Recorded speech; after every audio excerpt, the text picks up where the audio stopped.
যার পরনে নেই শাড়ি, হাতে নেই শঙ্খ পলাই, সুতিতে নেই সিঁদুর, সে কিনা ওই সুজয়ের বউ। এ হলো বিউটি। আমার বিয়ে করাবো ভারতীয় ম্যারেজ নিয়ম অনুসারে আমি বিউটিকে বিয়ে করেছি। তাই বলে 3 মাস আগে তুই বিয়ে করেছিস, আমাদের একটিবার জানাবার প্রয়োজন মনে করলি না রে ভাই? কিছু মনে করলো বর্দা, তোমার বিয়ের খবরটা কিন্তু আমি সঠিক সময় পাইনি, কয়েকদিন পরে পেয়েছিলাম। কই, তুমি তো আমাকে জানাবার প্রয়োজন মনে করো না? আর তখন তোর পরীক্ষা ছিল, পরীক্ষার ক্ষতি হবে ভেবেই আমরা তোকে ব্যাপারটা জানাইনি। বর্দার টাকা পাঠানো বন্ধ করে দেবে এই ভেবে আমিও জানাইনি। ঠাকুরপো, তাছাড়া সে যা কিছু করবে তা কি তোমাদের কাছ থেকে পারমিশন নিয়ে করতে হবে? হ্যাঁ বর্দা, এখন তুমি বড় হয়েছো, তাই নিজের বিয়ের ডিসিশনটা নিতে আমি তোমার অনুমতির প্রয়োজন মনে করি না। সুজয়, বর্তা হচ্ছে আমাদের সকলের বড়, তাকে সম্মান করতে না পারিস ক্ষতি নেই, কিন্তু দয়া করে তাকে অপমান করিস না। আমায় একটু শান্তিতে থাকতে দে।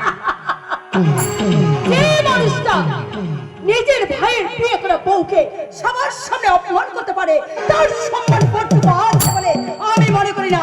সুজয়, এক্ষুনি চলো আমার বাবার বাড়িতে।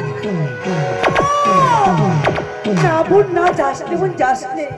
আয় আয় রে বোন, আমরা দুই দিদি বোন মিলে এই সংসারটাকে নতুন করে সাজিয়ে তুলবো।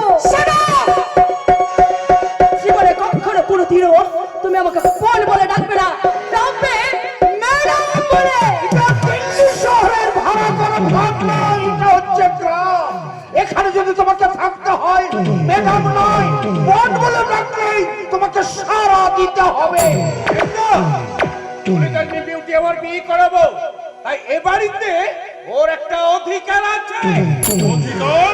হ্যাঁ, চমৎকার সুজয়, চমৎকার চমৎকার। মোটা মোটা বই পড়ে ব্যারিস্টারি পাস করে অধিকারের সংখ্যাটা ভালোই শিখেছিস বন্ধু।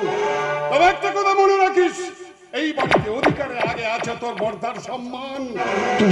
না লোকেশ না, সেই সম্মান আর অসময়ের কালবৈশাখীর ঝড়ে ধুলোয় মিশে গেছে, না দাদা না, একেবারে শেষ হয়ে লোকেশ, গেছে। তুই এখানে? হ্যাঁ, আমি তোর আসার খবরটা পেয়ে ছুটে দেখতে এলাম। আমার প্রিয় বন্ধুটি ব্যারিস্টারি পড়ে কতখানি মানুষ হয়ে বাড়ি ফিরেছে, কিন্তু এসে দেখলাম আমার বন্ধুর দুটোর জায়গায় 4টে পা গজিয়েছে। যা ভাই যা, তুই ভিতরে যা, আর গন্ডগোল করিস না। গন্ডগোল? গন্ডগোল আমি করলাম না বর্দা। আজ তোমার জন্য একটা বাইরের লোক এসে আমাকে অপমান করার সাহস পায়। বাহ, চমৎকার সুজয়, চমৎকার চমৎকার। আজ আমি বাইরের লোক হয়ে গেলাম, অথচ আমি এক সময় ছিলাম তোর প্রিয় বন্ধু। এমনকি ব্যারিস্টারি পড়তে যাওয়ার সময় তুই আমার জন্য চোখের জল ফেলেছিলিস। সেসব দিনের কথা সুজয় ভুলে গেছে। তা তো দেখতে পাচ্ছি। নইলে পিতৃতুল্য দাদাকে না জানিয়ে বিয়ে করে কেউ বাড়ি ফিরতে পারে? তোমরা জানো না, তোমরা জানো না আমি কার মেয়ে। এই অপমানের প্রতিশোধ যদি আমি নিতে না পারি তবে আমার নামই নয় বিউটি। আমাকে তোরা একটু শান্তিতে থাকতে দে। শান্তি? শান্তি তুমি আর কোনোদিনও পাবে না বর্দা।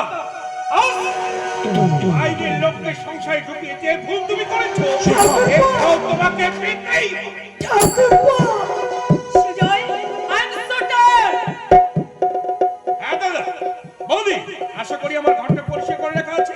আমি ঘরে যাচ্ছি, তবে যাওয়ার সময় বলে যাচ্ছি বর্দা, আজ যে ভুল তুমি করলে এর ফল তোমাকে পেতেই হবে। সুজয়, এই যে মহারানী, আমার ঘরে তাড়াতাড়ি 2 কাপ কফি পাঠিয়ে দাও। যত সব ছোট লোক অসভ্য কেউ ভূত কোথাকার। রমেশ,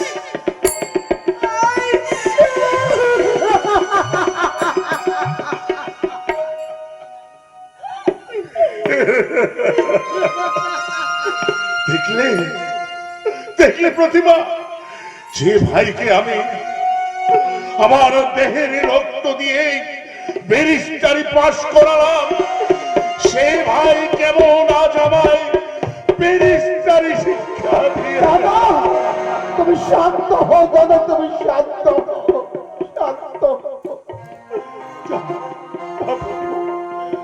তোর সবার ঘরটা পরিষ্কার করে দিয়ে এসো।